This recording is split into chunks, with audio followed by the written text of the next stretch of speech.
சரி, உங்க அம்மா ஒரு வாட்டி அவங்க தங்கச்சிட்ட பேசுவாங்களா? அவங்கதான் இது பண்றாங்க. உடனே கொடுக்குறேன், நீங்க வந்து அவங்க கிட்ட கேட்டுங்க. பேசினாலும் பேசட்டும், எனக்கு ஒண்ணும் இல்ல வேணான்றாங்க. மோகன சுந்தரம், நான் என்ன சொல்றேன் தெரியுமா, அப்பா அம்மாக்கும் வயசாச்சு, என் கூட இருக்கணும். இப்ப என்னன்னா இந்த சொத்து மட்டும் எல்லாம் கிடையாது இல்லையா? அது தெரியலையே மேடம், அவங்களுக்கு அது தெரியலையே. வார்த்தைங்க எவ்வளவுக்கு எவ்வளவு விட முடியுமோ அவ்வளவு கொஞ்சம் பேசாம இருப்பா. சரிங்களா? எவ்வளவுக்கு எவ்வளவு வார்த்தைகளை விடணுமோ அவ்வளவு வார்த்தைகளை விட்டாச்சு. எங்களை எங்க போய் நிக்க வைக்கணுமோ அங்கெல்லாம் நிக்க வச்ச. அம்மாவும் அப்பாவையும் அவங்களையும் 2 பேரும் கூட்டிட்டு போய் நாங்க எவ்வளவுதான் மேடம் இது பண்ண முடியும் சொல்லுங்க? மோகன சுந்தரம், வயசானவங்க மேல இப்படி இது கேஸ கொடுத்துக்கிறிய.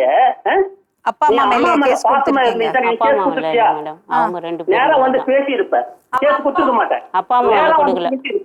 சரிங்களா? மோகன சுந்தரம் மேல இல்ல அத்தா மேல. அப்பா அம்மா மேல கேஸ் கொடுக்கல சொல்றாங்க. இல்ல அவங்கதான் கொடுத்துருக்காங்க.